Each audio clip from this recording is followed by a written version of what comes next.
എൻ്റെ പേര് അനുഷ ജോർജ്. ഞാൻ അങ്കമാലിയിൽ നിന്ന് വരുന്നു.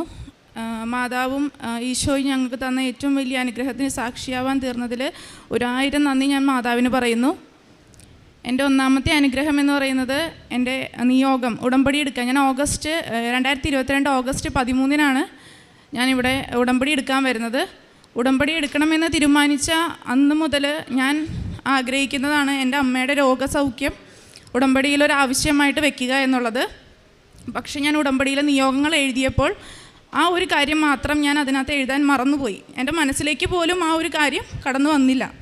ഉടമ്പടിയുടെ എല്ലാ കാര്യങ്ങളും കഴിഞ്ഞ് ഞാൻ ഈ ആൾത്താരയ്ക്ക് മുന്നിൽ മാതാവിനോട് പ്രാർത്ഥിച്ചുകൊണ്ടിരിക്കുന്ന സമയത്ത് ആ ടൈമിലാണ് എനിക്ക് എൻ്റെ അമ്മയുടെ കാര്യത്തെക്കുറിച്ചുള്ള ഒരു ഓർമ്മ മാതാവ് എനിക്ക് തന്നത്.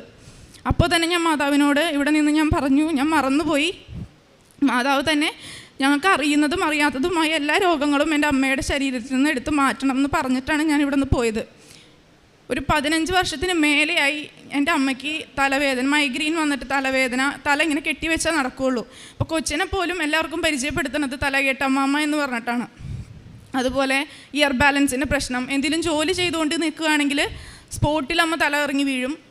അതുപോലെ തണ്ടൽ വേദന, കൈയും കാലും നീര്, അങ്ങനെ എപ്പോഴും അസുഖങ്ങളാണ്. രോഗം മാറിയിട്ട് അമ്മയ്ക്ക് ഒരു നേരം പോലും ഇല്ല. പക്ഷെ ഞാൻ ഉടമ്പടി എടുത്ത് ആ ഓഗസ്റ്റ് 13 അന്ന് മുതൽ ഈ നിമിഷം വരെ എൻ്റെ അമ്മ വേദന എന്ന് പറഞ്ഞൊരു വാക്ക് മിണ്ടിയിട്ടില്ല. അതാണ് എനിക്ക് മാതാവ് തന്ന ഏറ്റവും വലിയൊരു അനുഗ്രഹം. അതുപോലെ തന്നെ രണ്ടാമത്തെ അനുഗ്രഹം എന്ന് പറയുന്നത് ഈ ഒക്ടോബർ 3 രാത്രി അമ്മയ്ക്കൊരു നെഞ്ചിനൊരു ബുദ്ധിമുട്ട് പോലെ വന്നു. അപ്പോഴും അമ്മ വേദന എന്നുള്ള രീതിയിലൊന്നും പറഞ്ഞില്ല. ഒരു നെഞ്ചിൻ്റെ ഇവിടെയായിട്ടൊരു ബോൾ പോലെ ഇങ്ങനെ വീർത്ത് വന്നു. അമ്മ അപ്പം തന്നെ, അപ്പോൾ ഞാൻ ഹോസ്പിറ്റലിൽ പോകാമെന്ന് പറഞ്ഞപ്പോൾ അമ്മ പറഞ്ഞു വേണ്ട, അതിനേക്കാളും വലിയ മരുന്ന് എൻ്റെ കയ്യിലുണ്ട് എന്ന് പറഞ്ഞ് അമ്മ വേഗം ഉടമ്പടി തൈലം എടുത്ത് കുരിശ് വരച്ച് വിശ്വാസ പ്രമാണം ചൊല്ലി കൊന്തയെത്തിച്ച് അങ്ങനെ അങ്ങോട്ട് കിടന്ന് മയക്കത്തിൽ പോയി. പിറ്റേ ദിവസം രാവിലെ അമ്മ പഴയ പോലെ ജോലിയൊക്കെ എടുത്ത് നടക്കുക. കൊച്ചിന് പനി വന്നു കഴിഞ്ഞപ്പോൾ ഒക്ടോബർ 4 ഹോസ്പിറ്റലിൽ കൊണ്ടുപോവാണ് പിറ്റേ ദിവസം. അപ്പം അന്ന് അമ്മേനെയും കൂടെ കാണിക്കാമെന്ന് പറഞ്ഞ് അമ്മയ്ക്കും ചീട്ടെടുത്തു. മൂക്കന്നൂർ, അങ്കമാലി മൂക്കന്നൂർ ഹോസ്പിറ്റലിൽ ഡോക്ടറെ കാണിച്ചു. ECG എടുത്തു. ECGയിൽ ചെറിയൊരു വേരിയേഷൻ കാണിച്ചു. അപ്പോൾ ഡോക്ടർ പറഞ്ഞു ഹാർട്ടിൻ്റെ എന്തെങ്കിലും ആണോ എന്നറിയാൻ, പേടിക്കണ്ട, ജസ്റ്റ് നമുക്കൊന്ന് ടെസ്റ്റ് ചെയ്യാമെന്ന് പറഞ്ഞ് ഹാർട്ടിൻ്റെ ബ്ലഡ് ടെസ്റ്റ് ചെയ്തു. ബ്ലഡ് ടെസ്റ്റിൻ്റെ റിപ്പോർട്ട് വന്നപ്പോൾ അമ്മയ്ക്ക് ഓൾറെഡി ഒരു മൈനർ അറ്റാക്ക് കഴിഞ്ഞു എന്നാണ് ലക്ഷണങ്ങൾ റിപ്പോർട്ടിൽ കാണിക്കുന്നത്. എന്നിട്ട് പറഞ്ഞു ഇവിടെ അതിനുള്ള സൗകര്യങ്ങളും കാര്യങ്ങളും ഇല്ല, ഇനി ബാക്കി കാര്യങ്ങൾ ചെയ്യാനായിട്ട് ലിറ്റിൽ ഫ്ലവർ ഹോസ്പിറ്റൽ അങ്കമാലിയിലോട്ട് കൊണ്ടുപോയിക്കോളാൻ പറഞ്ഞ് അവിടെ നിന്ന് തന്നെ ഡോക്ടർ LF ഹോസ്പിറ്റലിലെ ഡോക്ടറിനെ വിളിച്ച് കോൺടാക്റ്റ് ചെയ്ത് അങ്ങോട്ടേക്ക് അമ്മേനെ മാറ്റി. അവിടെ കാഷ്വാലിറ്റി ചെന്ന് അവിടെ നിന്ന് അമ്മേനെ ICCUലേക്ക് മാറ്റി. ഡോക്ടർ വന്നു, എക്കോ ടെസ്റ്റ് നടത്തി, ബ്ലഡ് ടെസ്റ്റും ECGയും എല്ലാം ചെയ്തു. അപ്പോൾ അതിലെല്ലാത്തിലും അമ്മയ്ക്ക് വേരിയേഷൻ കാണിക്കുന്നുണ്ട്. ഓൾറെഡി ഒരു അറ്റാക്ക് കഴിഞ്ഞു. അപ്പോൾ വാല്യൂം കാര്യങ്ങളും ഭയങ്കര ഹൈ ആയതുകൊണ്ട് ഏത് നിമിഷവും അടുത്ത അറ്റാക്കിന് സാധ്യതയുണ്ട് എന്ന് പറഞ്ഞ് ICCUലേക്ക് മാറ്റി. അപ്പോൾ അമ്മയ്ക്ക് ഇപ്പോൾ ഇതിൻ്റെ കാര്യം കൂടെ ഓർത്ത് ടെൻഷൻ അടിച്ച് പ്രഷറും ഷുഗറും ഭയങ്കര ഹൈ ആയി. അപ്പോൾ ഷുഗർ ബാലൻസ് ആയാൽ മാത്രമേ ആൻജിയോഗ്രാം ചെയ്യാൻ പറ്റുള്ളൂ എന്നും ഡോക്ടർ പറഞ്ഞു. എക്കോ ടെസ്റ്റിൻ്റെ റിസൾട്ട് കഴിഞ്ഞപ്പോൾ ഡോക്ടർ എന്നെയും ഹസ്ബൻഡിനെയും എൻ്റെ ബ്രദറിനെയും വിളിച്ചിട്ട് പറഞ്ഞു അമ്മയ്ക്ക് ഓൾറെഡി ബ്ലോക്ക് ഉണ്ട്, അമ്മയുടെ ഹാർട്ടിൻ്റെ ലെഫ്റ്റ് സൈഡ് വീക്കാണ്, രക്തക്കുഴലുകൾക്ക് ചെറിയ പ്രശ്നമുണ്ട്, കാര്യങ്ങളൊക്കെ പറഞ്ഞു. 2 ഹോസ്പിറ്റലിലെയും ECGയിൽ വേരിയേഷൻ, ബ്ലഡ് ടെസ്റ്റിൽ അമ്മയ്ക്ക് ഓൾറെഡി ഒരു മൈനർ അറ്റാക്ക് കഴിഞ്ഞു. ഇത് ഷുഗർ ഉള്ളതുകൊണ്ട് നിങ്ങൾ അറിയാഞ്ഞതാണ് എന്ന് പറഞ്ഞു. ഈ ചെസ്റ്റ് പെയിൻ വന്നതും ഇതൊക്കെ വന്നത് അതിൻ്റെ ലക്ഷണമായിരുന്നു എന്നും പറഞ്ഞു. ഡോക്ടർ പറഞ്ഞു നമുക്ക് ഷുഗർ ബാലൻസ് ആവാതെ ഒന്നും ചെയ്യാൻ പറ്റില്ല, 12 മണിക്കൂർ ഒബ്സർവേഷനിലിട്ടിട്ട് പിറ്റേ ദിവസം ഒക്ടോബർ 5 രാവിലെ 8:30 അമ്മയ്ക്ക് ആൻജിയോഗ്രാം ചെയ്യാമെന്ന് പറഞ്ഞ് എല്ലാം അതിനുള്ള കാര്യങ്ങളൊക്കെ ചെയ്തു. അപ്പോൾ ഞങ്ങൾ പ്രാർത്ഥിച്ചു, മാതാവേ ഉടമ്പടി എടുത്തു, ഞാനും എടുത്തിട്ടുണ്ട്, എൻ്റെ അമ്മയും ഉടമ്പടി എടുത്തിട്ടുണ്ട്. എന്നിട്ടും അമ്മയ്ക്ക് ചെറിയ ചെറിയ വേദനകളെല്ലാം അമ്മയുടെ മാറ്റിയത് ഈ വലുതൊരെണ്ണം തരാനായിരുന്നു എന്ന് വിചാരിച്ച് ഞാൻ ഒരുപാട് കരഞ്ഞു, പ്രാർത്ഥിച്ചു. മാതാവ് കൈവിടില്ല, മാതാവിൻ്റെ ഫോട്ടോ കെട്ടിപ്പിടിച്ച് ഞാൻ കരഞ്ഞു പ്രാർത്ഥിച്ചു. ലാസ്റ്റ് ആൻജിയോഗ്രാമിൻ്റെ റിപ്പോർട്ട് വന്നപ്പോൾ ഡോക്ടർ പറയാണ് ഇത് ഇന്നലെ വന്ന പേഷ്യൻ്റ് ആണോ, ഇയാൾക്ക് ഇതുവരെ അറ്റാക്ക് വന്നിട്ടില്ല, ഇയാൾക്ക് ബ്ലോക്കില്ല, ഇയാൾക്ക് ഒരു പ്രശ്നമില്ല, ആകെയുള്ളത് ഷുഗർ മാത്രമാണ്. അത് പറഞ്ഞ് പിറ്റേ ദിവസം തന്നെ അമ്മേനെ ഡിസ്ചാർജാക്കി വീട്ടിലേക്ക് വിട്ടു. ആ ഡിസ്ചാർജ് ആവണം അന്ന് ഡോക്ടർ വീണ്ടും വിളിപ്പിച്ചിട്ട് പറഞ്ഞു എനിക്ക് എൻ്റെ കയ്യിലെ കയ്യബദ്ധം കൊണ്ടാണോ എന്നറിയില്ല, ഒരു പ്രാവശ്യം കൂടെ ഒന്ന് എക്കോ ചെയ്ത് നോക്കാമെന്ന് പറഞ്ഞു. വീണ്ടും എക്കോ ചെയ്തു. അതിലും അമ്മയ്ക്ക് ഒരു പ്രശ്നമില്ല. വീണ്ടും ഡോക്ടർ മൂക്കന്നൂർ ഞങ്ങൾ ആദ്യം കാണിച്ച ഡോക്ടറിനെ വിളിച്ച കാര്യം പറഞ്ഞിട്ട് വീണ്ടും അമ്മയ്ക്ക് ഫുൾ ബോഡി MRI എടുത്തു. ഇനി വേറെ എന്തെങ്കിലും പ്രശ്നമുണ്ടോ, അതുകൊണ്ടാണോ ഈ നെഞ്ചുവേദന അങ്ങനെയൊക്കെ വന്നതെന്ന് അറിയാമെന്നും പറഞ്ഞ് വീണ്ടും ഫുൾ ബോഡി MRI എടുത്തു. അമ്മയ്ക്ക് അതിലും ഒരു പ്രശ്നമില്ല. റിപ്പോർട്ടും കൊണ്ടാണ് ഞങ്ങൾ വന്നിരിക്കുന്നത്. അങ്ങനെ രണ്ടാമത്തെ ഒരു വലിയ അനുഗ്രഹം മാതാവ് ഞങ്ങൾക്ക് തന്നു. മൂന്നാമത്തെ അനുഗ്രഹം എന്ന് പറയുന്നത് എൻ്റെ ഭർത്താവിന് കിട്ടിയതാണ്. ആൾ പട്ടാളത്തിലാണ്. അപ്പോൾ അവർക്ക് മിലിറ്ററി കോട്ട കിട്ടും. മാസം 5 കുപ്പി വീതമുണ്ട് വരും. അപ്പോൾ കൂട്ടുകാരായിട്ട് കുടിക്കും. അങ്ങനെയൊക്കെ എന്ന് വെച്ചാൽ മദ്യപാനി എന്നല്ല, എങ്കിലും മദ്യപിക്കും. അപ്പോൾ എൻ്റെ നിയോഗത്തിൽ ഞാൻ അത് വെച്ചിട്ടുണ്ടായിരുന്നു, മദ്യപാനം മാറ്റി തരണം എന്നുള്ളതിനും. എൻ്റെ പപ്പ മദ്യപിക്കുമായിരുന്നു. അപ്പോൾ അതുകൊണ്ട് എനിക്കത് ഇഷ്ടമല്ല. അപ്പം ഞാൻ അതും കൂടെ നിയോഗത്തിൽ വെച്ചിട്ടുണ്ടായിരുന്നു. അപ്പം ഞാൻ ഉടമ്പടി എടുത്ത് വന്നതിന് ശേഷം ഞാൻ പറയും, കുറച്ച് നാളും കൂടി ഉള്ളൂട്ടായി കൂടി, അത് കഴിഞ്ഞ് ഞാൻ ഉടമ്പടി എടുത്തിട്ടുണ്ട്, മാതാവ് എനിക്കിത് മാറ്റി തരും എന്ന് ഞാൻ ഇടയ്ക്കിടയ്ക്ക് ഇങ്ങനെ പറയും. അപ്പോൾ മാതാവ് മാറ്റട്ടെ എന്നുള്ള രീതിയിൽ അതങ്ങനെ വിടും. വിശ്വാസമുണ്ട്. ചൊവ്വാഴ്ചത്തെ ദാനമൊക്കെ കൂടും, പിന്നെ സാക്ഷ്യങ്ങൾ കേൾക്കും, എല്ലാം ചെയ്യുന്ന ആളാണ്. ഞാനപ്പോൾ അമ്മേനെ ICCയിൽ കയറ്റിയ സമയത്ത് എന്നോട് ആൾ പറഞ്ഞു, നാം പാതി ദൈവം പാതി. നമ്മൾ ചെയ്യേണ്ടത് രോഗം വന്നാൽ ഹോസ്പിറ്റലിൽ പോവുക, ചികിത്സിക്കുക, എന്നിട്ട് ബാക്കി മാതാവിന് കൊടുക്കുക. ഇത് അമ്മയും മോളും മാതാവിന് മാത്രം കൊടുത്താണ് ജീവിക്കണത്. രോഗം വന്നാൽ ആദ്യം ആശുപത്രിയിൽ പോകണം എന്ന് പറഞ്ഞു. അപ്പം ഞാൻ പറഞ്ഞു, ഇല്ല, മാതാവ് മൊത്തം മാറ്റിക്കോളും, നാളെ അത്ഭുതം നടക്കുമെന്ന് പറഞ്ഞു. അപ്പോൾ എൻ്റെ അടുത്ത് ആൾ ഇങ്ങോട്ട് പറഞ്ഞു, അത് ചിലപ്പോൾ എൻ്റെ അമ്മേനെ ഹോസ്പിറ്റലിലാക്കിയത് എൻ്റെ ആ ഒരു നിയോഗം സാധിച്ചു തരാനായിരിക്കണം എന്ന് ഞാൻ വിശ്വസിക്കുന്നു. എടുത്ത് വായിക്കുക ആൾ ഇങ്ങോട്ട് പറയാണ്, അങ്ങനെയാണെങ്കിൽ ഡോക്ടർ പറയട്ടെ, നാളെ അമ്മയ്ക്ക് ഒരു കുഴപ്പമില്ല എന്ന് പറയട്ടെ, ഇവിടെ ഇരിക്കുന്ന എല്ലാ കുപ്പിയും ഞാനെടുത്ത് പൊട്ടിക്കും എന്ന് പറഞ്ഞു. പിറ്റേ ദിവസം 8:30 ആൻജിയോഗ്രാം ചെയ്തപ്പോഴാണ് ഡോക്ടർ ഇങ്ങനെ പറയുന്നത്. ആ നിമിഷം തന്നെ ആൾ വീട്ടിൽ വന്നു, മാതാവിൻ്റെ രൂപത്തിൽ തൊട്ട് പ്രാർത്ഥിച്ച് വീട്ടിൽ തലേ ദിവസം പോയി കുപ്പി വാങ്ങിച്ചുകൊണ്ട്, മിലിറ്ററി കുപ്പി പോയി ക്യാൻറ്റീനിൽ പോയി എടുത്ത് വന്ന് കുപ്പി വെച്ചേക്കുമായിരുന്നു വീട്ടിൽ. ആ കുപ്പി മാതാവിൻ്റെ അടുത്ത് മാപ്പ് പറഞ്ഞ് മാതാവിനെ തൊട്ട് പ്രാർത്ഥിച്ച് നേരെ പുറത്ത് പോയി ആ കുപ്പി മതെല്ലാം അടിച്ച് പൊട്ടിച്ചു. അന്ന് തൊട്ട് ഈ നിമിഷം വരെ, ഇന്നിപ്പോൾ 14-15 ദിവസമായി, ഈ നിമിഷം വരെ ആൾ മദ്യപിച്ചിട്ടില്ല. ആളുടെ ലീവ് കഴിഞ്ഞ് ആൾ തിരിച്ച് യൂണിറ്റിലോട്ട് പോയി. അങ്ങനെ ഈ 3 അനുഗ്രഹങ്ങളാണ് മാതാവ് എനിക്ക് തന്നത്. എൻ്റെ ഈ നിയോഗങ്ങൾ, എൻ്റെ 6 നിയോഗങ്ങളിൽ ഒരു നിയോഗം ഹസ്ബൻഡിനെ മാത്രമേ ഞാൻ വെച്ചിട്ടുണ്ടായുള്ളൂ. ബാക്കി ഞാൻ വിട്ടുപോയ കാര്യം അത് മാതാവായിട്ട് എന്നെ ഓർമ്മിപ്പിച്ച്, ഇവിടെ നിന്ന് പോകുന്നതിന് മുന്നേ ഓർമ്മിപ്പിച്ച് എൻ്റെ അമ്മയുടെ അസുഖങ്ങളെ ഞങ്ങൾക്ക് മനസ്സിലാക്കി തന്നൊരു നിയോഗമാണത്. അതുപോലെ തന്നെ എൻ്റെ ബാക്കി നിയോഗങ്ങൾ നടന്നുകൊണ്ടിരിക്കുന്നു, പൂർണ്ണതയിലേക്ക് എത്തിയിട്ടില്ല. എന്നാലും എൻ്റെ നിയോഗങ്ങളെല്ലാം മാതാവ് സാധിച്ച് തന്നുകൊണ്ടിരിക്കുകയാണ്. ഇനിയും ഈ അൾത്താരയിൽ വന്ന് അമ്മ മാതാവിൻ്റെയും തിരുക്കുമാരൻ്റെയും മുൻപിൽ, ഇത്രയും ജനങ്ങളുടെ മുമ്പിൽ ഇനിയും എനിക്ക് സാക്ഷ്യം പറയാൻ പറ്റുമെന്ന് ഉറച്ച വിശ്വാസത്തോടു കൂടി തന്നെ 1000 നന്ദി പറഞ്ഞുകൊണ്ട് നിർത്തുന്നു. എൻ്റെ പേര് ടെൽമ ജോൺസൺ. ഞാൻ 2017 സെപ്റ്റംബർ 17-ാം തീയതിയാണ് ആദ്യമായി ഉടമ്പടി എടുത്തത്. ഇത് എൻ്റെ മോള് Tania Netto, BSc nursing last year സ്റ്റുഡൻ്റാണ്. ഇത് എൻ്റെ മോൻ ജിൻസൺ നെറ്റോ, മോൻ BCom സെക്കൻഡ് ഇയർ സ്റ്റുഡൻ്റാണ്.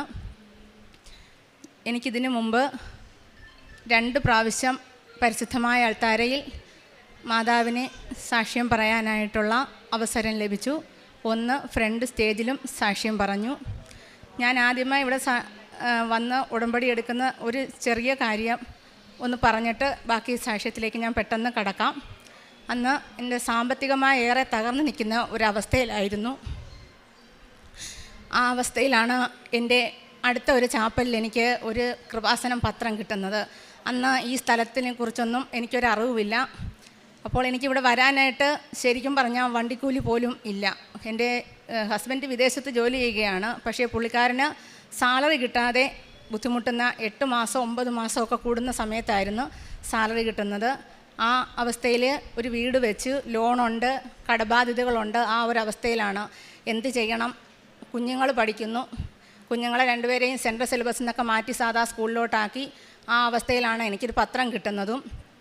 ഞാനിവിടെ ചോദിച്ച് പറഞ്ഞ്, അന്ന് ഇതുപോലുള്ള തിരക്കൊന്നുമില്ല. ഇവിടെ വന്ന് അന്ന് 1 വർഷമാണ് ഉടമ്പടിയുടെ കാലാവധി. അങ്ങനെ വന്ന് ഉടമ്പടി എടുത്തു. ഉടമ്പടി എടുത്ത് ആ ദിവസം തന്നെ എൻ്റെ ജീവിതത്തിലേക്ക് മാറ്റം വരാൻ തുടങ്ങി. ഞാനിവിടെ വന്ന് ഫസ്റ്റ് സാക്ഷ്യം പറഞ്ഞപ്പോൾ ആ ബ്രദർ സാക്ഷ്യം എക്സ്പ്ലെയിൻ ചെയ്ത് ബ്രദർ പറഞ്ഞത്, ഇവിടെ വന്ന് എല്ലാവരും ഉടമ്പടി എടുക്കുന്നത് ജോലി കിട്ടാനാണ്, പക്ഷേ ചേച്ചി വന്നെടുത്തത് ഹസ്ബൻഡിൻ്റെ ജോലി പോകാനാണ്. ഞാൻ പറഞ്ഞു അത് ശരിയാണ്, ഞാൻ അങ്ങനെയാണ്. അങ്ങനെ പുള്ളി പെട്ടെന്ന് തന്നെ ആ ജോലി റിസൈൻ ചെയ്യാനും അതിനുശേഷം നല്ലൊരു കമ്പനിയിൽ ജോലിക്ക് കയറി. അതിന് ഈ 8 വർഷക്കാലം സാമ്പത്തികമായി ഞങ്ങൾക്കേറെ പുരോഗമനം ഉണ്ടാകുകയും എല്ലാ രീതിയിലും ആത്മീയമായി സാമ്പത്തികമായിട്ടുള്ള പുരോഗമനം കൂടുതലായിട്ട് ആത്മീയമായി ഏറെ വളരാൻ എനിക്ക് സാധിച്ചു. ഇനി എൻ്റെ ഇപ്പോഴത്തെ സാക്ഷ്യത്തിലേക്ക് കടക്കുകയാണ്. എനിക്ക് 2 വർഷത്തിന് മുമ്പായിട്ട് ഒരു കൈപ്പശം ഒരു വേദന വന്നു, ഷോൾഡർ പെയിനായിട്ട്. അപ്പോൾ ഈ വേദന ആരും അത് പറഞ്ഞാൽ പോലും ആരും മനസ്സിലാക്കത്തില്ല, കാരണം ഇന്ന് എല്ലാവർക്കും ഈ വേദനയൊക്കെ ഉണ്ട്. അപ്പോൾ ഞാനിത് ഏറെ ബുദ്ധിമുട്ടി. എനിക്കൊന്നും ചെയ്യാൻ സാധിക്കുന്നില്ല. എനിക്കൊന്ന് തിരിഞ്ഞെൻ്റെ മുടി കെട്ടാനോ സാരി ഉടുക്കാനോ ചുരിദാർ ഇടാനോ ഒന്നും എനിക്ക് കൈ പൊക്കാനോ തിരിയാനോ പോലും എനിക്ക് സാധിക്കുന്നില്ല. ഈ അവസ്ഥയിൽ ഞാൻ അടുത്ത ഒരു ഓർത്തോ ഡോക്ടറെ കാണാൻ പോയി. ഡോക്ടർ എൻ്റെ കൈ പിടിച്ച് നോക്കിയിട്ട് ആദ്യം തന്നെ പറയുന്നത്, ചേച്ചിയുടെ മസിൽസ് എല്ലാം കീറിപ്പോയി, ഇത് ഓപ്പറേഷനിൽ കൂടെ മാത്രമേ ക്യൂർ ആകുകയുള്ളൂ. എനിക്ക് ഓപ്പറേഷൻ ഭയങ്കര പേടിയാണ്. ഞാൻ അപ്പോഴത്തന്നെ അമ്മയോട് പറഞ്ഞു, അമ്മേ ഞാൻ ഉടമ്പടിയിൽ അമ്മയോട് പ്രാർത്ഥിക്കുന്ന ഒരു മകളാണല്ലോ, ഒരിക്കലും എൻ്റെ ശരീരത്തിൽ കത്തി വയ്ക്കാനിടയാകരുതേ എന്ന്. ആ ഒരു അവസ്ഥയിൽ ഞാൻ കുറച്ച് നാളും കൂടെ മുന്നോട്ട് പോയി. 1 മാസത്തോളം എനിക്കൊരു ശകലം പോലും വയ്യ. ഒരു ദിവസം ഞാൻ മുടി കെട്ടാനായിട്ട് കൈ പൊക്കിയപ്പോൾ തല കറങ്ങുന്നത് പോലെ തോന്നി. അപ്പോൾ ഇതധികം മുന്നോട്ട് പോയാൽ പറ്റത്തില്ല. ഞാൻ പെട്ടെന്ന് വീണ്ടും പോയി ഡോക്ടർ പറഞ്ഞതിന് പ്രകാരം ഒരു MRI എടുത്തു. MRIയിൽ എൻ്റെ മസിൽസ് എല്ലാം കീറി എന്നുള്ള റിപ്പോർട്ട് തന്നെയാണ് കിട്ടിയത്. ഞാനങ്ങനെ ഓർത്തോ ഡോക്ടറുടെ ഒരു ഓർത്തോ മാത്രമുള്ള ഒരു ഹോസ്പിറ്റലിൽ പോയി. ഒറ്റയ്ക്കാണ് ഞാൻ പോയത്. ഹസ്ബൻഡ് വിദേശത്ത് 2 കുഞ്ഞുങ്ങൾ പഠിക്കുകയും ചെയ്യുകയാണ്. സഹോദരങ്ങളെ ആരെയും വിളിച്ചില്ല, ഒറ്റയ്ക്കാണ് പോയത്. അവിടെ ചെന്നപ്പോൾ ഡോക്ടർ ആദ്യം റിപ്പോർട്ട് നോക്കിയിട്ട് പറഞ്ഞത്, ഇത് ഓപ്പറേഷൻ ചെയ്യാതെ വേറെ മാർഗ്ഗമില്ല, പക്ഷേ തൽക്കാലം ഒരു 5 ദിവസത്തേക്ക് ഞാൻ മെഡിസിനൊക്കെ തരാം, ആരെങ്കിലും കൂടെ ഉണ്ടോ എന്ന് ചോദിച്ചു. ഞാൻ ആരെയും കൊണ്ടുവന്നില്ല എന്ന് പറഞ്ഞു. 5 ദിവസം കഴിഞ്ഞപ്പോൾ ഞാൻ ഹസ്ബൻഡിൻ്റെ സഹോദരിയും കൂട്ടി പോയി. അവളോട് ഡോക്ടർ പറഞ്ഞത്, 2 വർഷത്തേക്ക് ഈ ചേച്ചിക്ക് കൈ പൊക്കാനോ ബാക്കിലോട്ട് തിരിയാനോ 1 ഗ്രാം സാധനം പോലും ഈ കൈ കൊണ്ടെടുക്കാനോ സാധിക്കത്തില്ല, അത്രമാത്രം ഇവരുടെ മസിൽസ് എല്ലാം കീറിപ്പോയിരിക്കുകയാണെന്ന് പറഞ്ഞു. കുറേ അധികം മരുന്ന് കഴിച്ചാലേ അല്ലെങ്കിൽ ഓപ്പറേഷൻ എത്രയും പെട്ടെന്ന് ചെയ്യേണ്ടി വരുമെന്ന് പറഞ്ഞു. അങ്ങനെ ഞാൻ 1 മാസം പോലും 1 പ്രാവശ്യം കൂടെ ഞാൻ അവിടെ പോയി. പിന്നെ ഞാൻ പോയില്ല. മെഡിസിൻ എല്ലാം വാങ്ങിച്ചു. ഇഞ്ചക്ഷൻ എടുക്കണമെന്ന് പറഞ്ഞ് എനിക്കതൊക്കെ ബുദ്ധിമുട്ടുള്ള കാര്യമാണ്. ഞാനിതൊന്നും എടുത്തില്ല. ഞാൻ ഉടമ്പടി തൈലം എല്ലാ ദിവസവും പ്രത്യക്ഷീകരണ പ്രാർത്ഥന ചൊല്ലുമ്പോഴും അല്ലാതെ എല്ലാ ഉടമ്പടി തൈലം വെച്ച് ഞാൻ പറഞ്ഞു, അമ്മേ എന്നെ നോക്കാൻ ഒന്നാമത് എൻ്റെ വീട്ടിൽ ആരുമില്ല, ഓപ്പറേഷൻ എനിക്ക് പേടിയാണ്, അമ്മ തന്നെ എനിക്ക് വേണ്ടി സൗഖ്യമാക്കി തരണം. അങ്ങനെ ഞാൻ മെഡിസിൻ എല്ലാം മാറ്റിവെച്ചു. ആ ബോക്സ് ഞാൻ പിന്നെ തൊട്ടിട്ട് പോലുമില്ല. ആ മെഡിസിനും ഇഞ്ചക്ഷനുള്ള മരുന്നും എല്ലാം ഞാൻ മാറ്റിവെച്ചിട്ട് ഞാൻ ഉടമ്പടി തൈലം മാത്രം എൻ്റെ കയ്യിൽ പുരട്ടി. അങ്ങനെ എൻ്റെ വീട്ടിലെ ജോലികളെല്ലാം ഞാൻ ചെയ്യാൻ തുടങ്ങി. ഒരു ദിവസം ഞാൻ ബക്കറ്റിൽ തുണിയെടുത്ത് സ്റ്റെയർ കേസ് കയറി മുകളിൽ പോയി.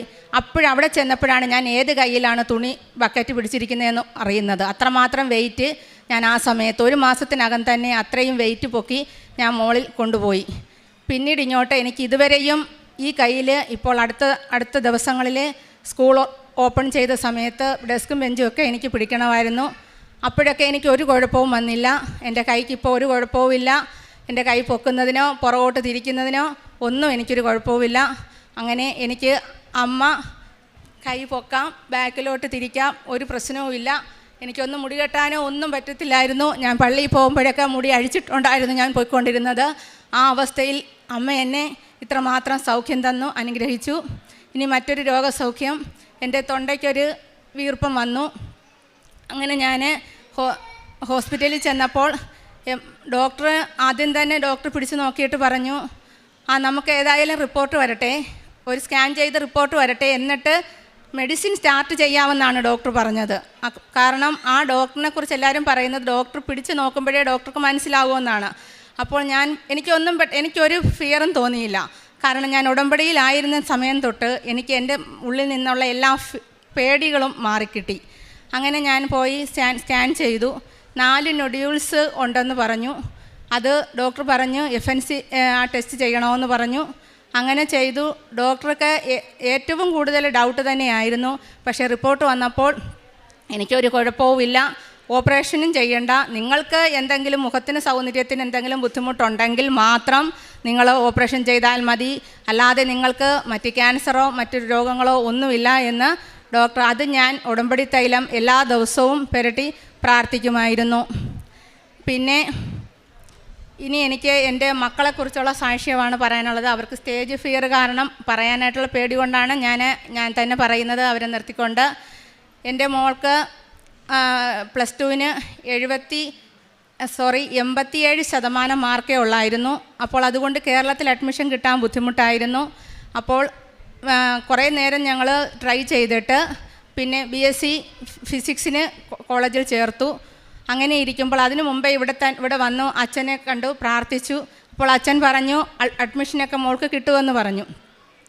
അങ്ങനെ 3 മാസം അഡ്മിഷൻ കഴിഞ്ഞ് 3 മാസം കഴിഞ്ഞപ്പോൾ ഹോളി ക്രോസ് കോൺവെൻറ്റിലെ ഒരു സിസ്റ്റർ വിളിച്ചിട്ട് പറയുന്നു, മൈസൂർ ഹോളി ക്രോസിൽ ഒരു സീറ്റ് ഒഴിവുണ്ട്, നിങ്ങൾക്ക് താല്പര്യമുണ്ടെങ്കിൽ നിങ്ങളുടെ കുട്ടിയെ അങ്ങോട്ട് ചേർക്കാൻ പറഞ്ഞു. അപ്പോൾ ആദ്യം തന്നെ ഞാൻ മാതാവിനോട് പറഞ്ഞൊരു കാര്യമുണ്ട്, 4 വർഷത്തെ കോഴ്സാണ് എൻ്റെ മോൾ പഠിക്കാൻ പോകുന്നത്. പള്ളിയും പ്രാർത്ഥനയും കുർബാനയും എല്ലാം ഉള്ള ഒരു സ്ഥലം തന്നെ എൻ്റെ മോൾക്കായിട്ട് ഒരുക്കി തരണം. നമ്മൾ യുവജനങ്ങൾക്ക് എന്തെല്ലാം കൊടുത്താലും ഈശോയെ അമ്മയും കൊടുത്തില്ലെങ്കിൽ ഒന്നുമല്ല എന്ന് എനിക്ക് ബോധ്യമായിരുന്നു. അതിന് പ്രകാരം ഞാൻ പ്രാർത്ഥിച്ചിരുന്നത് കൊണ്ട് മാത്രമാണെന്ന് എനിക്ക് ഉറപ്പുണ്ട്. പരിശുദ്ധ അമ്മ എൻ്റെ മോൾക്ക് അവിടെ അഡ്മിഷനാക്കി തന്നു. പക്ഷേ 3 മാസം കഴിഞ്ഞ് ചെന്നതുകൊണ്ട് അവൾക്ക് അവിടുത്തെ ലോക്കൽ ലാംഗ്വേജ് ഒന്നും പഠിപ്പിച്ചപ്പോൾ കിട്ടിയിരുന്നില്ല. അതുപോലെ തന്നെ ക്ലാസ് ഒരുപാട് വൈകി ആണ് പോയത്. അപ്പോൾ അവൾക്ക് എക്സാമൊക്കെ ആയപ്പോൾ ഭയങ്കര ടെൻഷനായിരുന്നു. മമ്മി, ഇവിടുത്തെ പ്രാക്ടിക്കലി ഞാൻ എന്ത് ചെയ്യും? എനിക്ക് ഭാഷ അറിയില്ല, ഇംഗ്ലീഷ് മാത്രമേ അറിയൂ. ഇവിടെ പേഷ്യൻസിനോട് എങ്ങനെ കന്നഡയിൽ സംസാരിക്കും? അപ്പോൾ ഞാൻ പറഞ്ഞത്, പരിശുദ്ധ അമ്മ വരും, നിൻ്റെ കൂടെ ഇവിടെ ഉണ്ടാകും. അങ്ങനെ അവളുടെ പ്രാക്ടിക്കൽ സമയത്ത് അവർക്ക് 12 കുട്ടികളാണ് കന്നഡ കുട്ടികളുള്ളത്. അതിൽ ഒരു കുട്ടിയെ അവളുടെ കൂടെ നിർത്തിക്കൊടുത്തു. അതെല്ലാം എനിക്ക് ഉറപ്പുണ്ട് പരിശുദ്ധ അമ്മ തന്നെയാണെന്ന്. അങ്ങനെ ഫസ്റ്റ് ക്ലാസ്സോടെ കൂടി പാസ്സാകാൻ സാധിച്ചു. ആദ്യത്തെ വർഷവും 2ാമത്തെ വർഷവും ഫസ്റ്റ് ക്ലാസ് കിട്ടി. 3ാമത്തെ വർഷം ഡിസ്റ്റിങ്ഷൻ വാങ്ങിച്ച് പാസ്സായി. ഇതിപ്പോൾ 4ാമത്തെ വർഷം പഠിക്കുകയാണ്. ഇതും അവൾക്ക് അമ്മ ചെയ്ത ഏറ്റവും വലിയ അനുഗ്രഹമായി ഞാൻ കണക്കാക്കുന്നു. അതുപോലെ തന്നെ ഒരു ദിവസം അപ്പോൾ അവൾക്ക് അവിടെ ഫോണൊന്നും എല്ലാ ദിവസവും കൊടുക്കത്തില്ല. ഒരു ദിവസം സിസ്റ്റർ എന്നെ വിളിച്ചിട്ട് പറയുന്നു, ടാനിയ, നെറ്റോയ്ക്ക് സ്റ്റൊമക്ക് പെയിനാണ്, സിവിയറാണ്, അവൾക്ക് ഒരു ശകലം പോലും ഇരിക്കാൻ വയ്യ. ഡോക്ടറെ കാണിച്ചു. ഇവിടെ കാണിച്ചപ്പോൾ സർജനെ കാണിക്കാൻ പറഞ്ഞു. സർജൻ സ്കാൻ ചെയ്തപ്പോൾ അവളുടെ കിഡ്നി വീർത്ത് നിൽക്കുകയാണ്. അപ്പോൾ ഡോക്ടർക്ക് ഒന്നെങ്കിൽ അത് സ്റ്റോൺ ആയിരിക്കാം, അല്ലെങ്കിൽ എന്തെങ്കിലും മുഴയായിരിക്കാം. അപ്പോൾ പെയിൻ വന്നാൽ എന്ത് ചെയ്യുമെന്ന് സിസ്റ്റർ എന്നോട് ചോദിക്കുന്നു. അപ്പോൾ ഞങ്ങളുടെ പള്ളിയിൽ, ഇടവക പള്ളിയിൽ ധ്യാനം നടക്കുകയാണ്. അപ്പോൾ ഞാൻ പറഞ്ഞു, എനിക്കൊരു ഫിയറും തോന്നിയില്ല. ഞാൻ പറഞ്ഞ്, സിസ്റ്ററെ എനിക്ക് പേടിയില്ല, ഞാൻ ദാണ്ട് ഇവിടുന്ന് ഒരാളെ അങ്ങോട്ട് വിടുന്നുണ്ട്, എൻ്റെ മോടെ അടുത്തോട്ട് എപ്പോൾ എത്തും, ഒരു പ്രശ്നവുമില്ല, സിസ്റ്റർ ധൈര്യമായിട്ടിരിക്കും. നിനക്ക് പേടിയില്ലെങ്കിൽ എനിക്ക് കുഴപ്പമില്ല, നാളെ തൊട്ട് ഓങ്കോളജിയുടെ ക്ലാസ് തുടങ്ങുകയാണ്, പ്രാക്ടീസ് തുടങ്ങുകയാണ്. അപ്പോൾ അവൾ ട്രാവൽ ചെയ്ത് പോകണം. അതുകൊണ്ടാണ് ഞാൻ പറഞ്ഞത്. ഞാൻ പറഞ്ഞു, എനിക്ക് പേടിയില്ല സിസ്റ്ററെ. ഞാൻ പെട്ടെന്ന് വന്ന് ഉടമ്പടി തൈലമെടുത്ത് എൻ്റെ വയറ്റിലും നടുവിലും എല്ലാം പുരട്ടിയിട്ട് ഞാൻ പറഞ്ഞു, എൻ്റെ മോളുടെ ശരീരമായിട്ട് പരിശുദ്ധ അമ്മ ഇത് മനസ്സിലാക്കണം, എന്നിട്ട് അമ്മ പോകണം, എൻ്റെ മോൾക്ക് സൗഖ്യമാക്കി കൊടുക്കണം, എന്ത് രോഗമാണെങ്കിലും. അങ്ങനെ അവളുടെ ലീവ് 2 ആഴ്ചയ്ക്ക് ശേഷം അവൾ ലീവിന് വീട്ടിൽ വന്നു. വീട്ടിൽ വന്നപ്പോൾ എൻ്റെ സഹോദരിമാരെന്നെ വഴക്ക് പറഞ്ഞു, അവളെ എവിടെയെങ്കിലും ഹോസ്പിറ്റലിൽ കാണിക്കണമെന്ന് പറഞ്ഞു. അങ്ങനെ അടുത്തുള്ളൊരു ഹോസ്പിറ്റലിൽ കൊണ്ടുപോയി. മൾട്ടി സ്പെഷ്യാലിറ്റി ഹോസ്പിറ്റലായിരുന്നു അത്. അവിടെ ചെന്നപ്പോൾ ഡോക്ടർ പറഞ്ഞു, ഒരു അൾട്രാസൗണ്ട് സ്കാൻ ചെയ്ത് നോക്കാം എന്ന് പറഞ്ഞു. ഞാൻ പെട്ടെന്ന് പറഞ്ഞു, അതുപോരാ ഡോക്ടറെ, ഒരു CT തന്നെ ഇടെന്ന് പറഞ്ഞു. ഡോക്ടർ എന്നെ രൂക്ഷമായിട്ടൊന്ന് നോക്കി. ഡോക്ടർക്ക് അത് ഇഷ്ടപ്പെട്ടില്ലെന്ന് തോന്നുന്നു. ഞാൻ പെട്ടെന്ന് പറഞ്ഞ് CT മതിയെന്ന് പറഞ്ഞത് എന്നോട് പരിശുദ്ധ അമ്മ പറയുകയായിരുന്നു. അങ്ങനെ CT എടുത്ത് അതിൻ്റെ റിപ്പോർട്ട് വന്നപ്പോൾ അവളുടെ കിഡ്നിക്ക് ഒരു പ്രശ്നവുമില്ല, ഒരു വലിപ്പവുമില്ല, സ്റ്റോണില്ല, ഇൻറ്റേർണൽ ഓർഗൻസിന് ഒന്നും തന്നെ ഒരു പ്രശ്നവുമില്ല. അപ്പോൾ ഡോക്ടർ എന്നോട് ചോദിച്ചു, എന്താണ് നിങ്ങൾ CT എടുക്കാൻ? ഞാൻ പറഞ്ഞു, ഇവിടുന്ന് ഔട്ട് ഓഫ് സ്റ്റേറ്റ് ചെന്ന് കഴിയുമ്പോൾ എന്തെങ്കിലും ഒരു പ്രശ്നം വന്നാൽ അത് പിന്നെ എനിക്ക് ടെൻഷൻ വരാനായിരിക്കും, അതുകൊണ്ടാണ് എനിക്ക് CT എടുക്കാൻ തോന്നിച്ചത് ഡോക്ടറെ എന്ന് പറഞ്ഞു. ഡോക്ടർ ചിരിച്ചുകൊണ്ട് ഞങ്ങളോട് പറഞ്ഞു, ഒരു കുഴപ്പവുമില്ല, ധൈര്യമായി പോകുമെന്ന് പറഞ്ഞു. അതെനിക്ക് ഉറപ്പുണ്ട്. എൻ്റെ പരിശുദ്ധ അമ്മയാണ് സഞ്ചാരി മാതാവ് ചെന്ന് എൻ്റെ മോളെ സൗഖ്യമാക്കിയെന്ന്. അതിനുശേഷം എൻ്റെ മോൻ്റെ സാക്ഷ്യമാണ് എനിക്ക് പറയാനുള്ളത്. എൻ്റെ മോന് 2ാം ക്ലാസ്സിൽ പഠിക്കുന്നത് വരെ ഫിറ്റ്സ് വരുമായിരുന്നു. അങ്ങനെ ഇടയ്ക്കിടയ്ക്ക് ഫിറ്റ്സ് വന്ന് അത് നല്ല രീതിയിൽ കുറച്ച് സമയമെടുത്ത് തന്നെയായിരുന്നു ആ ഫിറ്റ്സ് വരുന്നത്. അങ്ങനെ തിരുവനന്തപുരം ചിത്രായിൽ വരെ കൊണ്ടുപോയി മെഡിസിൻ എടുക്കുന്ന സമയത്തും ഫിറ്റ്സ് വരുമായിരുന്നു. അങ്ങനെ പിന്നെ മെഡിസിൻ സ്റ്റാർട്ട് ചെയ്തു. മെഡിസിൻ കണ്ടിന്യൂ ചെയ്യാൻ പറഞ്ഞു. പക്ഷേ 2ാം ക്ലാസ്സിന് ശേഷം പിന്നെ ഫിറ്റ്സ് വന്നിട്ടില്ല. പക്ഷേ ഫിറ്റ്സ് വന്നതിൻ്റെ ഒരു സൈഡ് എഫക്റ്റ് ആയിരിക്കാം ഒരു ചെറിയ വിക്കും, കൈക്കൊരു വിറയിലും, പഠിത്തത്തിൽ ഒരു ഓർമ്മക്കുറവും എല്ലാം ഉണ്ടായിരുന്നു. അപ്പോൾ പഠിത്തത്തിൽ നല്ല പിന്നോക്കമായിരുന്നു. ആ സമയത്താണ് ഞാനിവിടെ വന്ന് ഉടമ്പടി എടുക്കുന്നത്. ഉടമ്പടി എടുത്ത സമയത്ത് കുറച്ച് മാറ്റങ്ങൾ മോന് പഠിത്തത്തിലുണ്ടായിരുന്നു. പക്ഷേ പിന്നെ കൊറോണ വന്നു കഴിഞ്ഞപ്പോൾ പഠിത്തത്തിൽ വീണ്ടും പുറകോട്ട് പോയി. 10ാം ക്ലാസ്സിൽ പഠിച്ചപ്പോൾ സമയത്ത് അവിടെ 100% വിജയമുള്ള ഒരു സ്കൂളായിരുന്നു, സർക്കാർ സ്കൂളാണ്. അവിടുത്തെ അസിസ്റ്റൻ്റ് HM ആയിരുന്നു ഇവൻ്റെ ക്ലാസ് ടീച്ചർ എന്നെ വിളിച്ചിട്ട് ഇവൻ്റെ റിപ്പോർട്ട് തന്നു. അവനൊന്നിനും പാസ്സായില്ലായിരുന്നു. പിന്നെ 45 ദിവസം മാത്രമേ ഉള്ളൂ SSLC പരീക്ഷയ്ക്ക്. ടീച്ചറിന് എന്നോടൊരു വൈരാഗ്യം പോലെയായിരുന്നു. ടീച്ചർ പറഞ്ഞു, നിങ്ങളൊക്കെ എഡ്യൂക്കേറ്റഡ് അല്ലേ, നിങ്ങൾ ഈ കുട്ടിയെ എന്തെങ്കിലും ഒന്ന് ശ്രദ്ധിച്ചിരുന്നെങ്കിൽ ഇങ്ങനെ വരുമോ എന്ന് ചോദിച്ചു. ഞാനൊന്നും പറഞ്ഞില്ല. 8 essay എങ്കിലും ഈ പ്രാവശ്യം പഠിക്കാനുണ്ട്. അത് 8 essay പോയിട്ട് ഈ കുട്ടിക്ക് ഒരു വരി പോലും എഴുതാൻ അറിയില്ല. ഈ കുട്ടി എങ്ങനെ പാസ്സാകും? ഞാൻ കരഞ്ഞുകൊണ്ട് അവിടെ നിന്ന് ഇറങ്ങി. ഞാൻ വണ്ടി ഓടിച്ച് വീട്ടിൽ വന്ന് എൻ്റെ കൃപാസനം മാതാവിൻ്റെ ഫോട്ടോയിലോട്ട് നോക്കിയിട്ട് ഞാൻ പറഞ്ഞു, അമ്മേ, ഞാൻ നിസ്സഹായയാണ്. എൻ്റെ മോനെ അമ്മ പ്രവർത്തിക്കണം. അവനെ പഠിപ്പിക്കാൻ ഇനി 45 ദിവസത്തിനകം ഒരാളെ എനിക്ക് ഏർപ്പാടാക്കി തരണം എന്ന് പറഞ്ഞു. അങ്ങനെ മാതാവൻ എൻ്റെ കൺമുമ്പിൽ വരുന്നത് എൻ്റെ ചേച്ചിയുടെ മോൻ്റെ രൂപമാണ്. അവൻ ബിടെക് കഴിഞ്ഞ് PSCക്ക് പ്രിപ്പയർ ചെയ്തുകൊണ്ടിരിക്കുകയാണ്. പെട്ടെന്ന് ഞാൻ ചേച്ചിയെ വിളിച്ചപ്പോൾ ചേച്ചി പറഞ്ഞു, അവൻ വരുമോ എന്ന് എനിക്കറിയില്ല, ഇയാൾ പറഞ്ഞു നോക്കുമെന്ന് പറഞ്ഞു. ഞാൻ പെട്ടെന്ന് മോനെ വിളിച്ചു. അവൻ ഒരു എതിർപ്പും പറഞ്ഞില്ല. അവൻ വീട്ടിൽ വന്നു. വീട്ടിൽ വന്ന് ഈ 45 ദിവസം അവനും ഞാനും കൂടെ ഈ മോനെ പഠിപ്പിച്ചു. അവൻ ഒരു പാരഗ്രാഫ് പോലും അറിയില്ല എന്ന് പറഞ്ഞ, ഒരു വരി പോലും എഴുതാൻ അറിയില്ല എന്ന് പറഞ്ഞ മോന് B+ഓടുകൂടി ഇംഗ്ലീഷും B+ഓടുകൂടി ഹിസ്റ്ററിയും എല്ലാം പാസ്സാകാൻ സാധിച്ചു. അവർക്ക് സ്കൂളുകാർക്ക് ഏറ്റവും സന്തോഷമായിരുന്നു. കാരണം ഇവൻ തോറ്റുപോകുമെന്നുള്ള ഒരു പ്രതീക്ഷ തന്നെ ആയിരുന്നു. അതിനുശേഷം +2 അഡ്മിഷൻ കിട്ടാനായിട്ട് അടുത്ത ഒരു സ്കൂൾ ആണ് ഞാൻ നോക്കിയത്. കാരണം ഇയാൾക്ക് ഇച്ചിരി ഉറക്കമൊക്കെ കൂടുതലാണ്. അങ്ങനെ ഒരു സ്കൂള് കിട്ടിയത് സർക്കാർ സ്കൂളായിരുന്നു. പക്ഷേ അവിടെ ബെലോ ആവറേജ് കുട്ടികൾ മാത്രം പഠിക്കുന്ന ഒരു സ്കൂളായിരുന്നു. എല്ലാവരും എന്നെ വഴക്ക് പറഞ്ഞു, എന്തിനാണ് അവിടെ ഈ കുട്ടിയെ കൊണ്ട് ചേർത്തത്? ഒന്നാമതേ അവൻ പഠിത്തത്തിൽ പുറകോട്ടാണല്ലോ എന്ന് പറഞ്ഞു. ഞാൻ പറഞ്ഞു, എന്നോട് മാതാവാണ് പറഞ്ഞത് അവിടെ ചേർക്കാൻ. അമ്മയ്ക്ക് അവനിൽ എന്തെങ്കിലും ഒരു പദ്ധതി ഉണ്ടാകും. അവിടെ സ്ക്രൈബ് പിള്ളേർ മാത്രം പാസ്സാകുന്ന ഒരു സ്കൂളാണെന്നാണ് അന്ന് പറഞ്ഞത്. അങ്ങനെ ഞാനിവിടെ കൊമേഴ്സിന് അവിടെ കൊണ്ട് ചേർത്തു. ആ വർഷം പരിശുദ്ധ അമ്മ അവിടെ ചെയ്ത പ്രവർത്തനം വളരെ വലുതാണ്. ഒരു ഗ്രൂപ്പ് ഓഫ് ടീച്ചേഴ്സിനെ അവിടെ പുതിയതായിട്ട് കൊമേഴ്സ് ഡിപ്പാർട്ട്മെൻറ്റിൽ വന്നു. ഇത്രയും ഡെഡിക്കേറ്റും ഇത്രയും സിൻസിയറായിട്ടുള്ള അധ്യാപകർ ഇതിനു മുമ്പ് അവിടെ ഉണ്ടായിട്ടില്ല. അവർ നല്ല രീതിയിൽ ഈ കുഞ്ഞുങ്ങളെല്ലാം തന്നെ ബെലോ ആവറേജ് ആയിട്ടുള്ള ഈ കുഞ്ഞുങ്ങളെല്ലാം നല്ല മാർക്ക് വാങ്ങിച്ച്, എൻ്റെ മോൻ ഉൾപ്പെടെ ഏതാണ്ട് 20ഓളം സ്റ്റുഡൻസ് അവിടെ +2 പാസ്സായി നല്ല മാർക്കോടെ പാസ്സാകാൻ സാധിച്ചു. ഇതും എനിക്കറിയാം, എൻ്റെ അമ്മ തന്നെ അവിടെ പ്രവർത്തിച്ചതാണെന്ന്. അങ്ങനെ BComന് മെറിറ്റിൽ തന്നെ അഡ്മിഷൻ കിട്ടി. ഇപ്പോൾ മാർക്കറ്റിംഗ് വിത്ത് ലോജിസ്റ്റിക്കിൽ പഠിക്കുകയാണ്. കോന്നി കോളേജിൽ നല്ല രീതിയിൽ പഠിക്കുന്നുണ്ട്. ഇപ്പോൾ ഒരു കുഴപ്പവുമില്ല. ഇതാണ് എൻ്റെ മക്കളെക്കുറിച്ചുള്ള സാക്ഷ്യം. പിന്നെ എനിക്ക് ഒരു കാര്യം കൂടെ പറയാനുണ്ട്. എൻ്റെ ഈ കയ്യിൽ കിടക്കുന്ന മോതിരം, ഈ കയ്യിൽ കിടക്കുന്നത്, ഇത് എൻ്റെ കയ്യിൽ നിന്ന് ഒരു ദിവസം നഷ്ടപ്പെട്ടു. അന്ന് ഞാൻ വീട്ടിൽ നിന്ന് രാവിലെ 10 മണിക്ക് ഇറങ്ങി. എനിക്ക് പല സ്ഥലങ്ങളിലും പോകണമായിരുന്നു. അങ്ങനെ ഞാൻ എല്ലാ സ്ഥലത്തും പോയി. എനിക്ക് കൊല്ലത്ത് ടൗണിലൊരു ഡോക്ടറെ കാണാൻ പോകണം.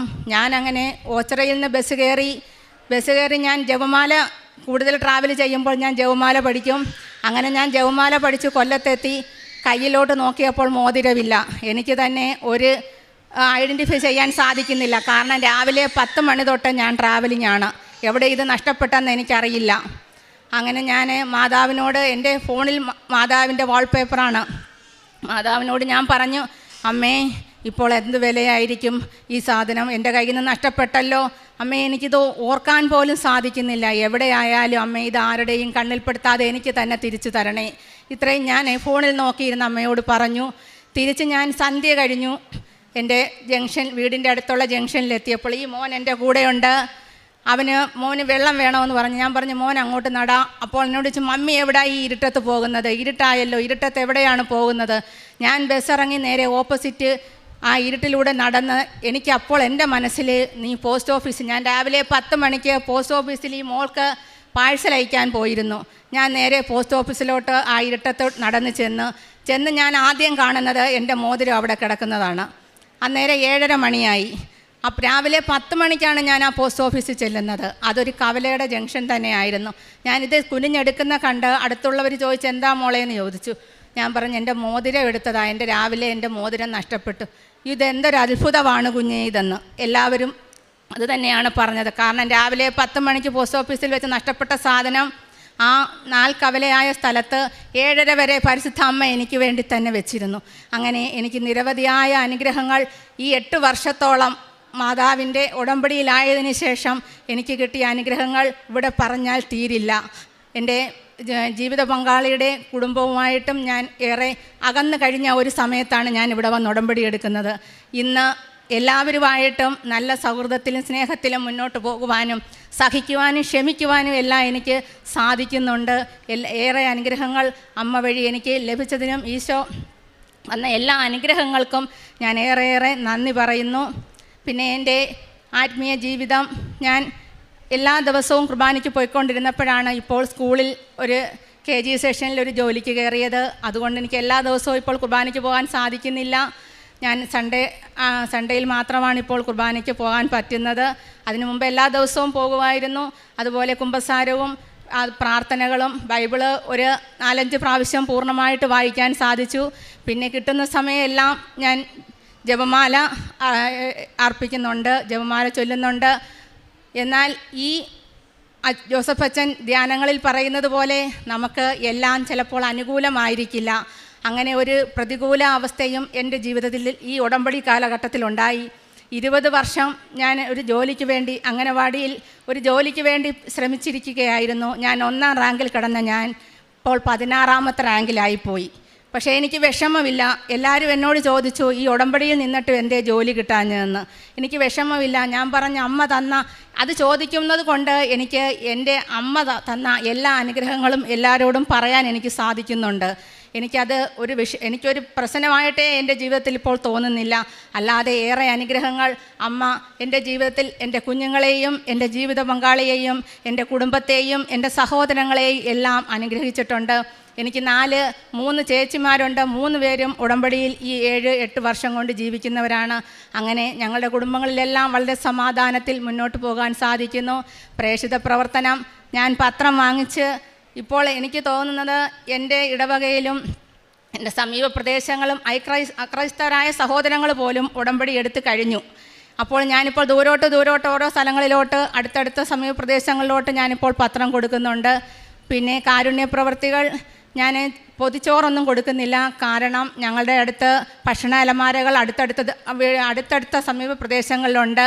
അതുകൊണ്ട് ഞാൻ രോഗികൾക്ക് എന്നാൽ കഴിയുന്ന വിധത്തിൽ പൈസ കൊടുത്താണ് ഞാൻ സഹായിക്കുന്നത്.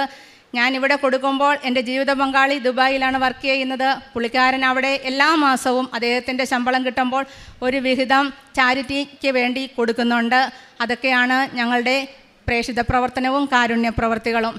ഇത്രയും അനുഗ്രഹങ്ങൾ ചെയ്ത പരിശുദ്ധ അമ്മയ്ക്കും ഈശോയ്ക്കും 1000 നന്ദി.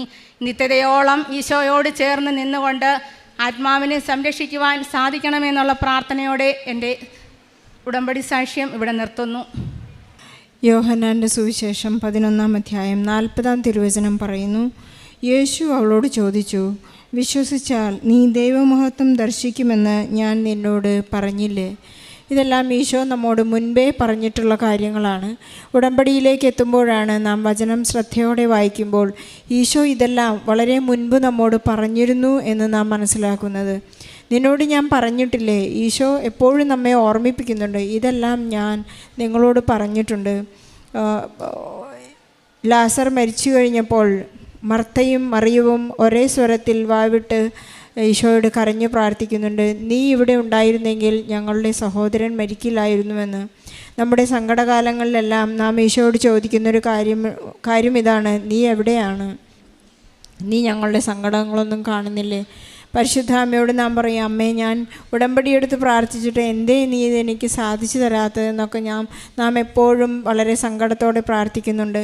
പക്ഷേ സുവിശേഷം പറയുന്നു, മർത്ത ആദ്യം പറഞ്ഞപ്പോൾ ഈശോ ആശ്വസിപ്പിച്ചു, മറിയം രണ്ടാമത് പറഞ്ഞപ്പോഴാണ് ഈശോ അവിടെ നിന്ന് അനങ്ങി വേഗം ലാസറിൻ്റെ കുഴിമാടത്തിലേക്ക് വരുന്നത്. ഈ വ്യത്യാസം നമുക്ക് കാണാം. എന്തുകൊണ്ടാണ് മറിയം പറഞ്ഞപ്പോൾ ഈശോ അവിടെ ആക്ഷൻ എടുക്കുന്നതെന്ന് നമുക്ക് ചിന്തിക്കാം. മറിയം നല്ല ഭാഗം തിരഞ്ഞെടുത്തു എന്ന് നാം സുവിശേഷത്തിൽ വായിക്കുന്നുണ്ട്. എല്ലാവരും കരയുന്നതും പ്രാർത്ഥിക്കുന്നതുമെല്ലാം ഒരേ കാര്യം തന്നെയാണെങ്കിലും ചിലരോട് ഈശോയ്ക്കൊരു പ്രത്യേക ഇഷ്ടം, പ്രത്യേക സ്നേഹമുണ്ടെന്നാണ് സുവിശേഷം നമ്മോട് പറയുന്നത്. യോഹന്നാൻ തന്നെക്കുറിച്ച് തന്നെ പറയുന്ന കാര്യം ഇതാണ്, താൻ സ്നേഹിക്കുന്ന ശിഷ്യൻ എന്നാണ് യോഹന്നാൻ തന്നെക്കുറിച്ച് പറയുന്നത്. നമുക്ക് ഓരോരുത്തർക്കും പറയാൻ സാധിക്കുന്നൊരു കാര്യം ഇതാണ്, ഈശോ സ്നേഹിക്കുന്ന വ്യക്തിയാണ് ഞാൻ സ്നേഹിക്കുന്ന ഈശോ എന്ന് നമുക്ക് പറയാൻ സാധിക്കുന്ന വലിയ ജീവിത സാക്ഷ്യങ്ങളാണ് നാം ഇപ്പോൾ കേട്ടുകൊണ്ടിരിക്കുന്നത്. ഡൽമൻ ജോൺസൻ്റെ മനോഹരമായ ഈശോ സ്നേഹിക്കുന്ന പരിശുദ്ധ അമ്മ മാധ്യസ്ഥം വഹിക്കുന്ന ഒരു വലിയ സാക്ഷ്യമാണ് നാം കേട്ടത്. താൻ നിത്യതയോളം എനിക്ക് ഈശോയുടെ കൂടെ ആയിരിക്കണം. നിത്യത എന്നാൽ ഈശോയുടെ കൂടെയാണ്. എനിക്കെപ്പോഴും ഈശോ കൂടെ ഉണ്ടാകണം. പരിശുദ്ധ അമ്മയുടെ മാധ്യസ്ഥം എനിക്ക് എപ്പോഴും ഉണ്ടാകണമെന്നാണ് സാക്ഷ്യത്തിൽ പോലും തന്നെ പ്രാർത്ഥന. നമുക്ക് ഈശോയോട് നന്ദി പറയാം. നാം ഓരോരുത്തരുടെയും പോലെ തന്നെ ഒരു വലിയ സാമ്പത്തിക തകർച്ചയിലാണ് പരിശുദ്ധ അമ്മയുടെ മാധ്യസ്ഥ അപേക്ഷിച്ച് കൃപാസനത്തിൽ വന്ന് ഉടമ്പടിയെടുത്ത് പ്രാർത്ഥിക്കുന്ന സാക്ഷ്യം സഹോദരി ഓൾറെഡി ഒരു പ്രാവശ്യം സാക്ഷ്യം ഈ അൾത്താരയിൽ പറഞ്ഞിട്ടുള്ളതാണ്. അതിനുശേഷം തനിക്ക് വലിയൊരു കൈവേദന വന്നു. ആ കൈവേദനയുടെ സ്കാൻ ചെയ്ത് നോക്കിയപ്പോഴാണ് പറയുന്നത്, തൻ്റെ മസിലുകളെല്ലാം പോകുന്ന ഒരു ശാരീരിക അസ്വാസ്ഥ്യം. തനിക്ക് അപ്പോൾ ഒട്ടും തന്നെ ഭയമില്ലായിരുന്നു എന്ന് പറയുന്നു. താൻ ഉടമ്പടിയിലാണ്. ഡോക്ടേഴ്സിനോടൊക്കെ പറയുന്നത്, ഞാൻ ഉടമ്പടിയിലാണ്, എൻ്റെ മകൾക്ക് യാതൊരു ബുദ്ധിമുട്ടും ഉണ്ടായില്ല. മകൾക്ക് കിഡ്നി സ്റ്റോൺ വന്ന ആ സ്ഥിതിയിൽ പോലും ഡോക്ടേഴ്സിനോട് പറയുന്നത്, എനിക്ക് ഭയമില്ല, കാരണം ഞാൻ ഉടമ്പടിയിലാണ്. ഉടമ്പടിയിലെന്ന് വെച്ചാൽ പരിശുദ്ധ അമ്മ നമ്മുടെ സങ്കടങ്ങളിൽ നമ്മെ ചേർത്ത് പിടിക്കുന്നു. അമ്മയുടെ നീലാങ്കിയിൽ നമ്മെ പൊതിഞ്ഞ് നമുക്ക് സംരക്ഷണം നൽകുന്നു എന്നാണ് ഞാൻ ഉടമ്പടിയിലാണ് എന്ന് വളരെ ഒരു ചെറിയ 2 വാക്കിൻ്റെ അർത്ഥം. ഞാൻ ഉടമ്പടിയിലാണ് എന്ന് വെച്ചാൽ പരിശുദ്ധ അമ്മയുടെ മധ്യസ്ഥതയിൽ എനിക്ക് യാതൊരു ഭയമില്ല, ഈശോ എനിക്കെല്ലാം പ്രാപിച്ചു തരുമെന്നുള്ള കട്ട വിശ്വാസമെന്നാണ് ഈ ഡൽമ ജോൺസൺ നമ്മോട് പറയുന്നത്. തൻ്റെ മകൾക്കൊരു തൊണ്ടയിൽ വീർപ്പ് വന്നപ്പോൾ ക്യാൻസർ ആണെന്ന് സംശയിച്ചു. താൻ ഉടമ്പടിയിലാണ്, എനിക്ക് ഭയമില്ല. മകൾക്ക് കിഡ്നി സ്റ്റോൺ വന്നു, എനിക്ക് പേടിയില്ല, കാരണം ഞാൻ ഉടമ്പടിയിൽ. ഉടമ്പടി തൈലവും ഉപ്പും ഉടമ്പടി വസ്തുക്കളുടെ ഉപയോഗം മാത്രമാണ് പിന്നെ എല്ലാ സൗഖ്യത്തിനും ദിവ്യ ഔഷധമെന്ന് ഇവർ ഏറ്റു പറയുന്നു. തൻ്റെ മകന് വളരെ ചെറുപ്പത്തിൽ തന്നെ ഫിറ്റ്സ് ഉണ്ടായിരുന്നു. ആ ഫിറ്റ്സിൻ്റെ ആഫ്റ്റർ ഇഫക്റ്റായി മറ്റു പല പരിമിതികളും ഉണ്ടായതുകൊണ്ട് മകനെക്കുറിച്ച് വളരെ ആശങ്കയുള്ളവരായിരുന്നു. പക്ഷേ ഉടമ്പടിയിലേക്ക് വന്നപ്പോൾ ഇന്ന് മകൻ എത്തി നിൽക്കുന്നത് സംസാരിക്കാനും അതുപോലെ തന്നെ പഠിക്കാനും ഓർമ്മക്കുറവുള്ള ഒരു അവസ്ഥ മകനുണ്ടായിരുന്നു. പക്ഷേ ഉടമ്പടിയിലേക്ക് വന്നപ്പോൾ ഇന്ന് ഈ മകൻ്റെ സ്റ്റാറ്റസ് വളരെ വ്യത്യസ്തമാണ്. മകൻ ഇന്ന് BCom കഴിഞ്ഞ് മാർക്കറ്റിംഗ് ലോജിസ്റ്റിക് പഠിക്കുന്ന ഒരു വലിയ സ്ഥിതിയിലാണ്. നമുക്ക് ഓർമ്മയും ബുദ്ധിയും അറിവും സ്നേഹവും എല്ലാം നൽകുന്നത് പരിശുദ്ധാത്മാവാണ്. പരിശുദ്ധാത്മാവിൻ്റെ മണവാട്ടിയാണ് പരിശുദ്ധ അമ്മ. പരിശുദ്ധ അമ്മയ്ക്ക് നൽകാൻ കഴിയാത്തതും എത്തിപ്പെടാൻ കഴിയാത്തതുമായ യാതൊരു അവസ്ഥകളുമില്ല. അതുകൊണ്ട് നമുക്ക് പരിശുദ്ധ അമ്മയെ എപ്പോഴും കൂട്ടുപിടിക്കാനുള്ള ആ ഒരു പ്രവണത എന്ന് പറയാം. പരിശുദ്ധ അമ്മ നമ്മോട് കൂടെ ഉണ്ടായിരിക്കട്ടെ എന്ന് നമുക്ക് എപ്പോഴും ആഗ്രഹിക്കാം. നഷ്ടപ്പെട്ടതെല്ലാം തിരിച്ചു കിട്ടിയതെന്നാണ് അമ്മ പറയുന്നത്. കാരണം തൻ്റെ ഒരു മോതിരം നഷ്ടപ്പെട്ടപ്പോൾ ഉണ്ടായ ഒരു ആകുലത, ആ നഷ്ടപ്പെട്ട ആ സ്ഥലത്ത് തന്നെ വളരെയധികം ആളുകൾ സഞ്ചരിച്ച ആ വഴിയിൽ എനിക്ക് വേണ്ടി പരിശുദ്ധ അമ്മ അതവിടെ പ്രിസർവ് ചെയ്തിരുന്നു. ഒരു അരണ്ട വെളിച്ചത്തിൽ ഈവനിങ് ടൈമിൽ എനിക്ക് ആ മോതിരം അവിടെ നിന്ന് ലഭിച്ചു. അങ്ങനെ തനിക്ക് നഷ്ടപ്പെട്ടതെല്ലാം ഒന്നും തന്നെ ഒരു നഷ്ടമല്ല. വിശുദ്ധ പൗലോസ്ലീഹ പറയുന്നത് പോലെ, ഞാൻ എല്ലാം ഈശോയ്ക്ക് സമർപ്പിച്ചപ്പോൾ ഞാനെല്ലാം പിന്നിലേക്ക് വലിച്ചെറിയുന്നു, കഴിഞ്ഞു പോയതെല്ലാം ഞാൻ പിന്നിലേക്ക് വലിച്ചെറിയുന്നു. എൻ്റെ ഹസ്ബൻഡിൻ്റെ കുടുംബവുമായി എനിക്കൊരു സ്വരച്ചേർച്ചയുണ്ടായിരുന്നു, ഒരു പിണക്കമുണ്ടായിരുന്നു. ഉടമ്പടിയിലേക്ക് വന്നപ്പോൾ ഞങ്ങളെല്ലാം വളരെ സ്നേഹത്തിലാണ്. എനിക്കതെല്ലാം തിരിച്ചു പിടിക്കാൻ സാധിച്ചു. നമ്മുടെ എല്ലാ ജീവിത സാഹചര്യങ്ങളെയും പരിശുദ്ധ അമ്മ നമുക്ക് തിരിച്ചു നൽകുകയാണ്. എല്ലാ പ്രശ്നങ്ങൾക്കും എനിക്കിന്ന് ഉത്തരമുണ്ട്. എനിക്കൊന്നും തന്നെ ഭയമില്ല. എൻ്റെ മകനെ കൊണ്ടു ചെന്ന് അഡ്മിഷൻ എടുത്തത് ഒരു ബിലോ ആവറേജുള്ള കുട്ടികളുടെ ഒരു കോളേജിലായിരുന്നു. ഉടമ്പടി എടുത്തൊരു വ്യക്തിയുടെ ഇടപെടൽ മൂലമുണ്ടാകുന്നൊരു വലിയ വ്യത്യാസം. ഈ മകൻ അവിടെ അഡ്മിഷൻ എടുത്തു കഴിഞ്ഞപ്പോൾ ഒരു ഗ്രൂപ്പ് ഓഫ് ടീച്ചേഴ്സ് വന്ന് ഈ മക്കളെയൊക്കെ വളരെ വ്യത്യസ്തമായി പഠിപ്പിക്കുകയും എല്ലാ കുട്ടികൾക്കും നല്ല മാർക്കോടുകൂടി പാസ്സാകാനുള്ള ഒരു വിദ്യാഭ്യാസ സ്റ്റൈൽ അവർ ആർജിച്ചെടുക്കുകയും ചെയ്തു എന്ന് ഈ അമ്മ സാക്ഷ്യപ്പെടുത്തുന്നു. ഒരു ഉടമ്പടിയുടെ ഒരു വലിയ വ്യത്യാസമാണ് ഒരു സമൂഹത്തെ മാറ്റിമറിക്കുന്നത്. നമുക്ക് പരിശുദ്ധ അമ്മയ്ക്കും ഈശോയ്ക്കും വലിയൊരു കയ്യടി നൽകി എല്ലാ അനുഗ്രഹങ്ങൾക്കും നന്മകൾക്കും നന്ദി പറഞ്ഞുകൊണ്ട് ഈ സാക്ഷ്യം സമർപ്പിക്കാം.